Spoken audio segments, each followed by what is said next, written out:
بسم اللہ الرحمن الرحیم، السلام علیکم۔ سیاست ٹونائٹ کے آج کے پروگرام کے ساتھ میں ہوں شمائلہ چودھری۔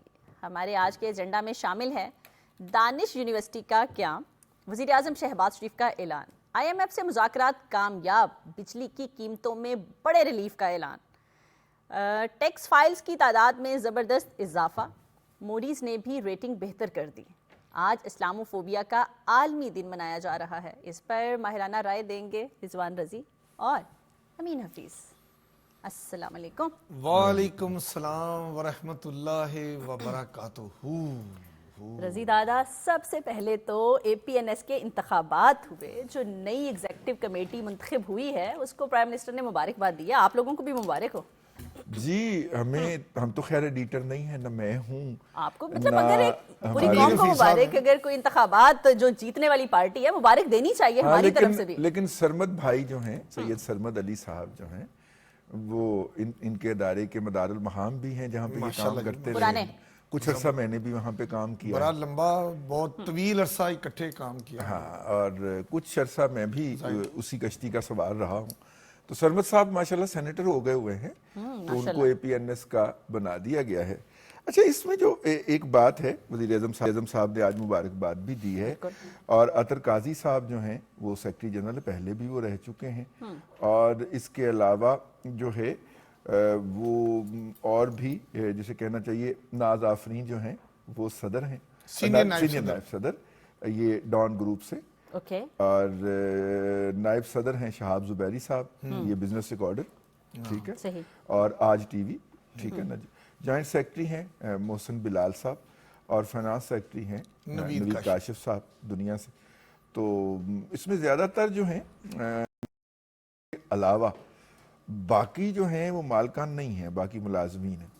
سرمد بھائی جو بھی ہوں ہیں تو ملازمین ہیں، لیکن یہ جو ملازمین بھی ہیں نا، یہ بھی تو پھر نمائندے تو انہی کے ہیں نا، انہی کے نمائندے آتے، جیسے میر شکیل الرحمان صاحب کو شوق نہیں ہے، اور اسی طرح میری ان کو شوق نہیں ہے، تو وہ اپنے جو ملازمین ہیں ان کو مطلب یہ اہم ذمہ داریوں پہ ہمیشہ ان کا یہ سٹائل رہا ہے۔ اسی طرح دنیا ٹی وی کا بھی آپ دیکھ لیں، میاں عامر صاحب کی دوسری مصروفیات بہت زیادہ ہیں، ٹھیک ہے نا جی۔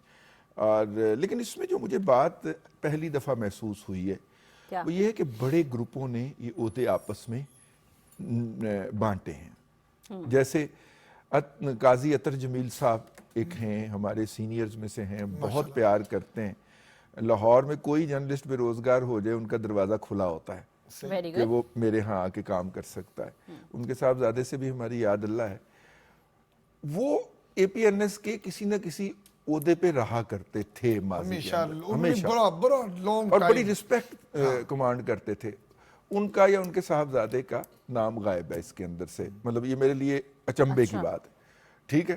بڑے گروپ جو بن گئے ہیں، خود ساختہ بڑے گروپ، انہوں نے یہ سارے اے پی این ایس کے عہدے آپس میں بانٹے ہوئے، ایسے لگتا ہے مجھے۔ سر بڑے گروپوں نے تو یہ جو یونین ایسوسی ایشن کہہ لیں اے پی این ایس کی، نہ صرف وہ بلکہ اشتہارات کو بھی، نہیں، چینل کی سائیڈ کے اوپر چینلز بھی، ٹاپ 5 میں بھی، اپنی منوپلی قائم مارننگ کی بھی، ہوئی، ایوننگ بھی، اور ہر ٹی وی چینل نے، مطلب یہ اصل میں بیسیکلی نا سائنس کی اشتہار اکٹھا کرنے والی۔ امین بھائی، لیکن جب کہا جائے کہ ملازمین کی سیلری کو تیسرا ماہ چل رہا ہے تو اس کے اوپر پھر پی ٹی وی کو شکایتیں لگانا شروع کر دیتے ہیں کہ یہ دونوں بیٹھ کے ہمیں شام کو چھیڑتے ہیں، ٹھیک ہے، رات کو یہ بیٹھ کے ہمیں چھیڑتے ہیں۔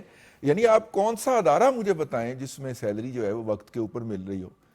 پوری ملنے کی بات نہیں ہو رہی ابھی۔ اخباروں میں تو بہت ہی برا حال ہے۔ میں آپ کو بتاؤں، ابھی میں نے پچھلے دنوں مجھے سیکرٹیریٹ، چونکہ میں زیادہ عمر، مبارک میں آپ لوگوں کے گلے شکوے شروع ہو گئے ہیں۔ میرا خیال ہے یہ بڑی لمبی بات ہے اور یہ کبھی ختم نہ ہونے والی باتیں ہیں جو ہم کرتے رہتے ہیں۔ نے ان کو تعریف میں مبارکباد دی اور یہ کہا ہے کہ صحافت چوتھا ستون ہے، اور ہمیں نو منتخب عہدیداروں سے یہ امید ہے کہ وہ پازیٹیو رول پلے کریں گے۔ ایک اور کام کیا ہے پرائم منسٹر صاحب نے آج، کیا دانش یونیورسٹی کا سنگ بنیاد رکھ دیا، اسلام آباد میں تقریب ہوئی، بتایا عوام کا یہ دانش یونیورسٹی بنے گی جی، ہم ناظرین کو بتاتے چلیں گے، یہ دانش یونیورسٹی اس پیسے سے بنے گی جو پاکستان سے منی لانڈر ہو کے، سمگل ہو کے برطانیہ گیا، وہاں پہ پکڑا گیا، پکڑے جانے کے بعد وہ برطانیہ نے حکومت پاکستان کو واپس کیا.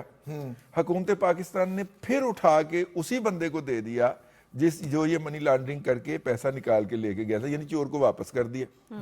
اور اس کے بعد پھر اس سے ہمارے قاضی فائز عیسیٰ صاحب نے برآمد کر کے دوبارہ قومی خزانے کی طرف ڈائیورٹ کیا, اور موجودہ چیف جسٹس جناب یحییٰ افریدی صاحب نے باقاعدہ وہ رقم جو تھی وہ حکومت پاکستان کے ٹریجری اکاؤنٹ نمبر 1 کے اندر ڈال دی. یہ کتنا بابرکت پیسہ ہے, یہ بات میں کہے بغیر رہ نہیں سکتا. آپ کو یاد ہے کہ جس ہاؤسنگ سکیم سے یہ پیسہ چوری کیا گیا, امین حفیظ صاحب, وہ ہاؤسنگ سکیم جو تھی وہ شہداء کی تھی. وہاں پہ غازیوں کو پلاٹ ملنے تھے, ٹھیک ہے, وہاں سے یہ پیسہ چوری ہوا. آپ اس پیسے کی برکت کا اندازہ کریں. ایک دفعہ چوری ہوا, واپس آیا, دوسری دفعہ چوری ہوا, پھر واپس آیا. اور کس نیک مقصد کے لیے استعمال ہوگا؟ جہاں پہ بچوں کو تعلیم دی جائے گی. بات آگے چلے گی تو ہم بتائیں گے کہ دانش یونیورسٹی کیا ہے. اچھا, یہاں میرا ایک کویسچن ہے کہ یہ جو پی ٹی آئی کے کچھ سو کالڈ دانشور جن کو کہیں گے, ایک پروپیگنڈا کہہ رہے ہیں, دانشور وہ الگ ایک پروپیگنڈا کر رہے ہیں. وہ کہہ رہے ہیں اگر یہ پیسہ چوری ہوا تھا, بانی کھا گئے تھے, پھر ابھی واپس کہاں پہ آیا؟ اس پہ میں بات کروں گا, پہلے امین حفیظ صاحب بات کر لیں. دیکھیں, میں آپ کو بتاؤں کہ دانش اسکول سے نا میرا بڑا پیار ہے, اور میں نے اس کی کئی برانچز کا وزٹ بھی کیا ہے اور اس پہ ڈاکومنٹریز بھی بنائی ہیں. اور یہ جاننے کے لیے کہ جو موجودہ وزیر اعظم شہباز شریف صاحب نے بطور وزیر اعلیٰ پنجاب یہ دانش اسکول کا جو آئیڈیا فلوٹ کیا, اور اس وقت اتنی مخالفت ہوئی, مگر شہباز شریف صاحب وہ کام کرتے گئے اور دانش اسکول بنتے گئے, حتیٰ کہ گلگت بلتستان اور آزاد کشمیر میں بھی دانش اسکول جو ہے وہ قائم ہوئے. اور اب دانش اسکول بنتے اب دانش یونیورسٹی آ گئی, اور پرائم منسٹر شہباز شریف صاحب نے اعلان کر دیا کہ اگست 2026 میں پہلا سیشن یہاں شروع ہوگا. اور یہ دانش یونیورسٹی وہ ہوگی جو دانش اسکولوں کی طرح غریبوں کے بچوں کو تعلیم دے گی, اعلیٰ معیار کی, انٹرنیشنل لیول کی. وہاں رہائش فری, کھانا فری, لباس فری. یار غریبوں کا بھی تو حق ہونا چاہیے نا کہ وہ بھی اعلیٰ تعلیم حاصل کریں. تو شہباز شریف صاحب کے سینے میں چونکہ درد رکھتے ہیں وہ غریبوں کے حوالے سے خاص طور پر, اس لیے وہ دانش اسکول بناتے دانش یونیورسٹی کی طرف آگے. اور اب جو تازہ ترین خبر یہ ہے کہ 100 ایکڑ اراضی اسلام آباد میں مختص کر دی گئی, اور وزیر اعظم شہباز شریف صاحب نے اس کا سنگ بنیاد بھی رکھ دیا. اچھا, جو پہلا بیچ آ رہا ہے اگست میں, تو کیا خیال ہے یہ جو دانشور ہیں, دانشوران پہلا بیچ ان کو نا تھوڑی دانشور بنایا جائے؟ نہیں, لیکن وہ غریب اور مستحق ہونا ضروری ہے. اس کے لیے غریب اور مستحق ہونا, زکوٰۃ ہونا چاہیے. زکوٰۃ کھانے والا اس سے زیادہ غریب کیا ہوں گے؟ ہاں, زکوٰۃ کے مستحق تو وہ اپنے آپ کو گردانتے ہیں نا. ان کی تعلیم بھی بہت ضروری ہے. اب آ جائیے اس بات کے اوپر جو وہ کہتے ہیں کہ جی پیسہ چوری ہوا تو پھر یہ برآمد کیسے ہو گیا. اچھا دیکھیے, اگر چوری ہو گیا تھا, وہ کھا گئے تھے, تو یہ کہاں سے آیا؟ کھا نہیں گئے تھے, کس نے کہا کھا گئے تھے؟ دیکھیے, ہر چوری کا ایک طریقہ کار, مطلب کہ ہماری شمائلہ چودھری صاحبہ جو ہیں, ان کی گاڑی چوری ہو جاتی ہے. ہر چور کا اپنا طریقہ ہوتا ہے, تو شمائلہ چودھری چور نہیں ہے. نہیں, مثال دے رہے ہیں کہ آپ کی گاڑی اگر شمائلہ چوری ہو چودھری صاحبہ کی گاڑی چوری ہو گئی. شمائلہ چودھری صاحبہ پولیس کے پاس گئیں اور انہوں نے ایف آئی آر درج کروائی کہ جی میری گاڑی چوری ہو گئی. ٹھیک ہے, پولیس نے چور کو ڈھونڈ لیا. ٹھیک ہے, اب کیا اگر پولیس چور کو لے جائے عدالت میں اور عدالت اس چور کو سزا دے دے, تو کیا شمائلہ چودھری کا جو گریونسز ہے, جو دکھ ہے, کیا اس کا مداوع ہو گیا؟ نہیں. ان کو ان کی گاڑی واپس ملنی ہے. ہاں, پھر مداوع ہوگا. ٹھیک ہے, پھر مداوع ہوگا. لیکن اگر شمائلہ چودھری صاحبہ کو گاڑی واپس مل گئی تو کیا اس چور کا جرم ختم ہو گیا؟ نہیں, وہ تو چور ہے, وہ مصدقہ چور ہے, رنگے ہاتھوں پکڑا گیا ہے, اس سے ان کی گاڑی برآمد ہوئی ہے. اچھا, یہاں پہ کہانی پتہ کیا ہے جی؟ وہ پیسہ کہیں گیا تو نہیں تھا نا, وہیں پڑا تھا, یہی خرچ ہونا تھا. جی, پیسہ یہاں پہ خرچ نہیں ہونا تھا, پیسہ خرچ نہیں ہونا تھا, نہ پیسہ یہاں پہ پڑا تھا, یہ پیسہ باہر سے لایا گیا تھا, اور یہ پیسہ اسی چور کو دے دیا گیا تھا, اور اس نے اپنی ادائیگی کر دی تھی. اب ان چور صاحب کی جو اکاؤنٹس ہیں وہ فریز ہوئے ہیں نا, جہاں پہ انہوں نے یہ پیسہ بطور ادائیگی دیا ہوا تھا وہاں سے واپس حکومت پاکستان کے خزانے میں آیا, تو جہاں پہ انہوں نے ادائیگی کرنی تھی انہوں نے کہا بھائی جان پیسے, وہ عدالت چلے گئے. نیب ہماری کراچی کے اکاؤنٹس ان کے فریز کروا دیے گئے ہیں, پنڈی اسلام آباد کے فریز کروا دیے گئے ہیں, لاہور ابھی تک بچا ہوا ہے, کیونکہ انہوں نے جو ادائیگی کرنی تھی وہ انہوں نے نہیں کی, کیونکہ یہ پیسہ قانون کے مطابق واپس لے لیا گیا.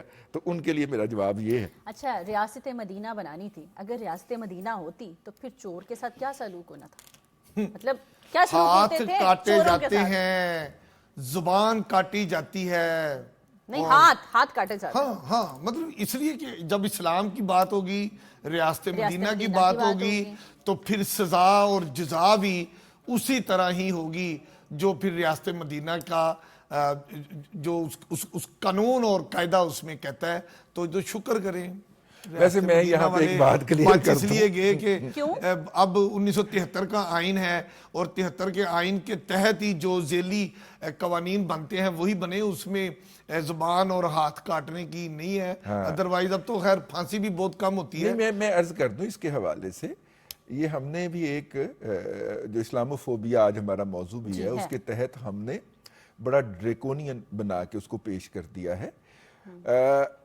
پہلی دفعہ اگر ایک چور پکڑا جاتا ہے تو اس کی اس انگلی کی یہ والا حصہ کاٹنے کا حکم, سزا کے طور پہ. اسے خوف آئے کہ اگر یہ کٹ سکتا ہے تو یہ بھی کٹ سکتا ہے, ٹھیک ہے, بالکل ڈرانے کے لیے. پھر دوسری دفعہ اگر پھر بھی وہ باز نہیں آتا پکڑا جائے تو یہ کاٹے.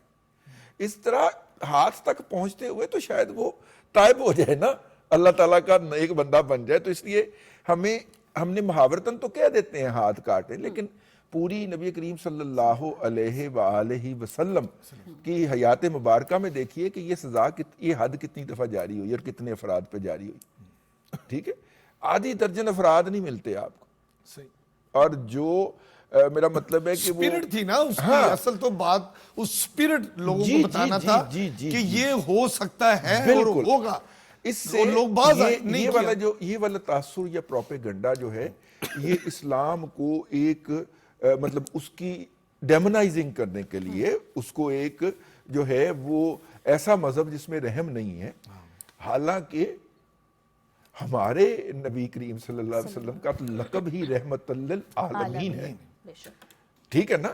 تو وہاں پہ کوئی نہ کوئی گنجائش ہوگی, لیکن اس کا ایک کنسپٹ دینے کے لیے, اور اس وقت چونکہ ایک حکومت سے اس وقت کچھ لوگوں کا, کچھ دانشوران کا سیاسی اختلاف بھی چل رہا تھا, تو انہوں نے اس کو اپنے اختلاف کو جو ہے مخفوف رکھنے کے لیے بنیادی طور پہ یہ والا اسلام پہ حملہ کیا.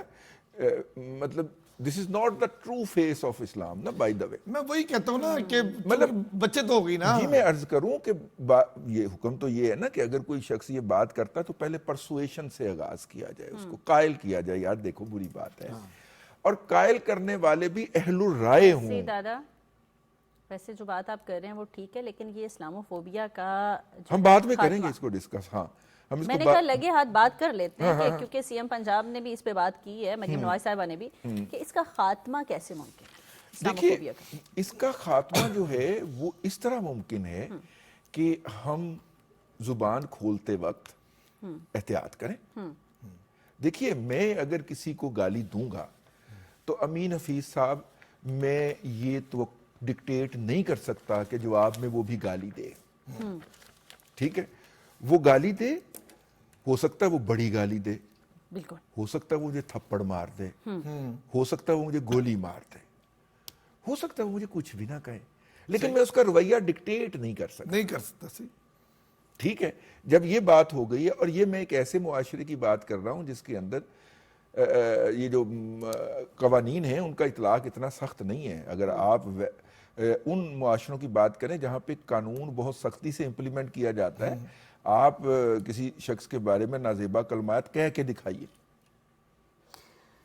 تو پھر اس پر عالمی برادری کا کیا کردار ہونا چاہیے؟ دیکھیں میں پہلے تو یہ بتا دوں نا کہ اسلام ہمارا جو اتنا پیارا زبردست ہے, دین رحمت ہے, جس میں آپ یہ سمجھے برداشت ہے, جس میں پیار ہے, جس میں محبت ہے, یہ اسلام وہ دین ہے جس میں انسانیت کا احترام ہے، جس میں انسانیت کا خواتین احترام، امین صاحب انسانیت کا احترام بہت ضروری ہے، اور اسی سے یہیں سے ہم دوبارہ بات کنٹینیو کریں گے. یہاں پہ ہمیں لینی ایک چھوٹی سی break. Stay with us.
Welcome back جی. امین صاحب بات کر رہے تھے کہ اسلام تو انسانیت کا درس دیتا ہے. بالکل میں وہی کہہ رہا تھا نا کہ اسلام دین رحمت ہے، بے شک. یہ محبت کا پیکر ہے، یہ امن کا پیکر ہے، یہ انسانیت کے فلاح و بہبود کا ہے.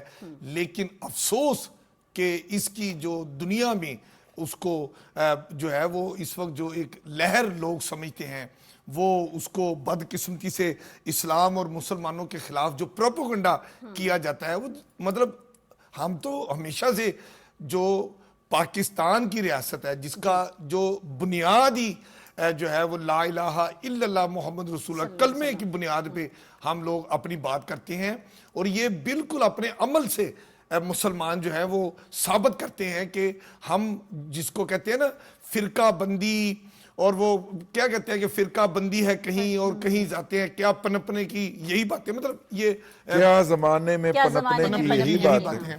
تو اس میں دیکھیں اب 2023 کا وہ واقعہ آپ اس کو لے لیں سویڈن کا، اور آپ 2019 کا وہ واقعہ لے لیں، آج کا دن کا واقعہ لے لیں نیوزی لینڈ کا، جس میں مطلب ایک مسجد میں گھس کر مطلب ایک سفید فام نے 51 مسلمانوں کو شہید کیا. اور پھر اسی طرح سویڈن میں جو واقعہ ہوا وہ بھی ریکارڈ پہ ہے کہ قرآن پاک کی بے حرمتی کی گئی. اور اس کے بعد پاکستان متحرک ہی نہیں ہوا بلکہ اس نے OIC کے ساتھ مل کے ایک قرارداد اقوام متحدہ میں لے کر گئے، اور OIC میں اس کی مجموعی طور پر سب مسلمان ملکوں نے پاکستان کے اس عمل کی تائید کی اور قرارداد پاس کی، اور جس کے نتیجے میں آپ یہ دیکھیں کہ یہ بات کہی گئی کہ فلسطین ہو یا کشمیر ہو یا دنیا کا کوئی بھی مسلمان ملک ہو، وہاں پر یا جو مسلمان ملک نہیں ہے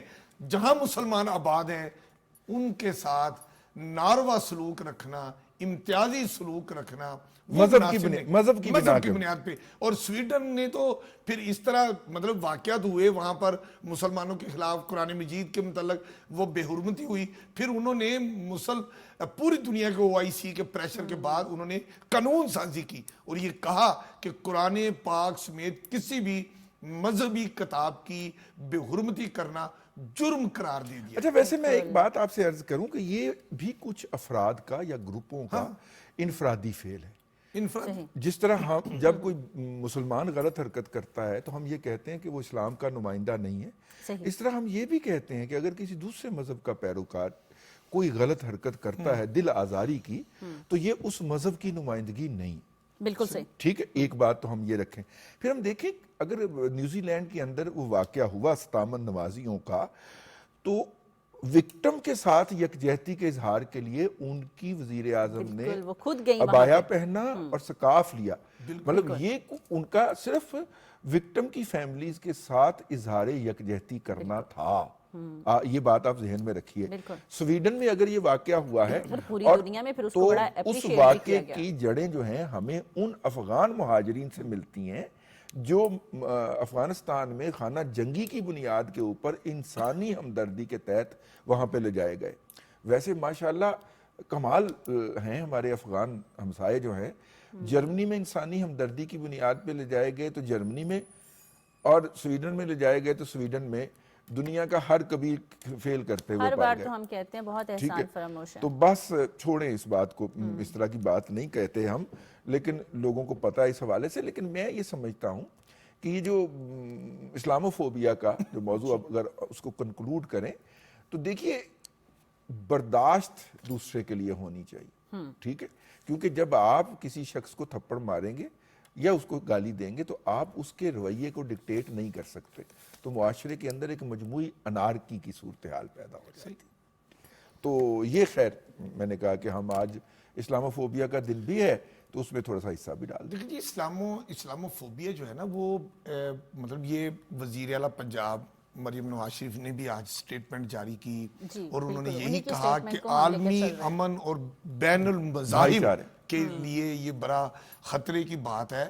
یہ تمام غیر مسلم لوگوں کو احترام کرنا چاہیے. تو ہم تو یہ بات کہتے ہیں کہ ہمارے تو تمام انسانوں کو ایک دوسرے کے نظریات کا احترام کرنا چاہیے. ہمارے تو بانی پاکستان قائد اعظم محمد علی جناح نے اپنے پرچم میں گرین کے ساتھ وائٹ کلر رکھ کے یہ بتا دیا دنیا کو کہ یہ اقلیتوں کی وائٹ کلر جو ہے وہ نمائندگی کرتا ہے. اور قائد اعظم نے اپنی پہلی سپیچ میں کہا تھا کہ ریاست کو اس سے کوئی سروکار نہیں ہے کہ آپ کیا مذہب ہے، آپ اپنی عبادت کہاں کرتے ہیں، بالکل آپ آزاد ہیں، اپنی عبادت گاہوں میں آپ جائیں، اپنی عبادت کریں، ریاست آپ کا مکمل تحفظ کرے گی. اور پاکستان میں آج بھی موجودہ حکومت بھی اس بات کی اپنے عمل سے ثابت کر رہی ہے کہ یہاں پر پنجاب اور چاروں صوبوں میں اور فیڈرل گورنمنٹ میں اقلیتوں کو جتنا تحفظ پاکستان میں ہے. اب بارڈر کے اس طرف ذرا جا کے دیکھیں نا، ہماری یہ جو مطلب ہمارا جو دشمن ملک ہے، ذرا ادھر دیکھیں نا کیا ہو رہا ہے اقلیتوں کے ساتھ. اور پاکستان میں دیکھیں اقلیتوں کا مطلب ہے کہ بہت احترام ہے، بہت پروونشنل ہو، فیڈرل گورنمنٹ ہو. ہمارے تو نبی پاک صلی اللہ علیہ وسلم کی حدیث بھی ہے نا رضی دادا کہ اگر کسی مسلمان ریاست میں غیر مسلم کا ناحق قتل ہو جاتا ہے تو قیامت کے دن میں اس کی طرف سے وکیل بنوں گا. ایسا ہی ہے، بالکل جب بہت مقام ہے. آپ نے تو پورا سبق یاد رکھا ہوا. ہاں نا، اس قوم سے ہیں ہم، کیسے بھول سکتے ہیں. بالکل صحیح کہہ رہے ہیں. یہ دیکھیں ایسی اگر بات اپنے دادی اماں نے صحیح اپنے رٹایا دین کے ہوا بارے میں تو پتہ ہونا چاہیے. اور یہ بڑی اچھی بات ہے. اور آج کی یہ ہماری جو نئی نسل بھی ہے وہ بھی اس پہ ماشاءاللہ پورا ان کا نالج بھی زیادہ ہے. کیونکہ ہم تو کتابوں تک رہتے تھے نا، تو آج کی نسل تو ماشاءاللہ انٹرنیٹ کے ذریعے اپنے علم میں اور اضافہ کرتی ہے اور وہ باقی مذاہب کا بھی مطالعہ کرتی ہے. نہیں، ہم اگر اپنے مذہب کو نہیں پڑھیں گے تو ہماری بس اس موضوع سے اب ہم نکل جائیں. بالکل، میں وہی کہہ رہی ہوں کہ میں IMF پہ آنا چاہ رہی ہوں. جیسے میرے آپ کے ساتھ مذاکرات چلتے ہیں نا، ان کے ساتھ ہمارے مذاکرات ہوئے ہیں، بڑے کامیاب ہوئے ہیں. اس سے ہمارے ملک کی جو معیشت ہے نا اس میں کتنی بہتری آئے گی. بھئی پہلے تو میرے مذاکرات آپ سے ہوتے ہیں. پہلے تو مجھے تمال ڈالنے تھے، کیونکہ جب سے یہ ڈیلیگیشن آیا تھا نا، آپ آیا ہے کہ تال گائیں آپ نہیں بجا رہے میوزک. جب سے یہ ڈیلیگیشن آیا تھا، پی ٹی آئی اور اس کے ٹرول جو تھے اور اس کے حامی اینکرز جو تھے وہ ٹی وی کے اوپر ایسے نظریں لگا کے بیٹھے ہوئے تھے کہ بس پاکستان کی کس رکی کے رکی اور تبصرے ہو رہے ہیں، پروگرامات ہو رہے ہیں، خط لکھے جا رہے ہیں. نہیں، خط نہیں لکھے گئے کہ جناب وہ تو 608 ارب روپے کا شارٹ فال ہے، وہ تو IMF نے اگلی قسط دینی ہی نہیں. ٹھیک ہے، اب آپ دیکھیے اندازہ کی، حالانکہ ان کو پتہ نہیں تھا کہ شہباز شریف صاحب جو ہیں وہ آپ کے لیے دانشور یونیورسٹی بنا رہے ہیں، جادوگر. شہباز شریف صاحب جادوگر ہے. شہباز شریف صاحب اس وفد کے آنے سے پہلے دبئی میں نہیں جادو کا توڑ جانتے ہیں. MD جو ہے تلسماتی شخصیت کا مالک شخصیت ہے. یہ بات یہاں سے آتا ہے، پھر شہباز شریف توڑ کر لیتے ہیں. شہباز شریف صاحب تلسماتی شخصیت ہے. دبئی میں جا کے وہ IMF کی MD جو ہیں ان سے مل آئے تھے اور انہیں یہ بتائے تھے کہ دیکھیے ہمارا اتنا شارٹ فال ہے، لیکن پہلے ہی ہم نے 12,000 80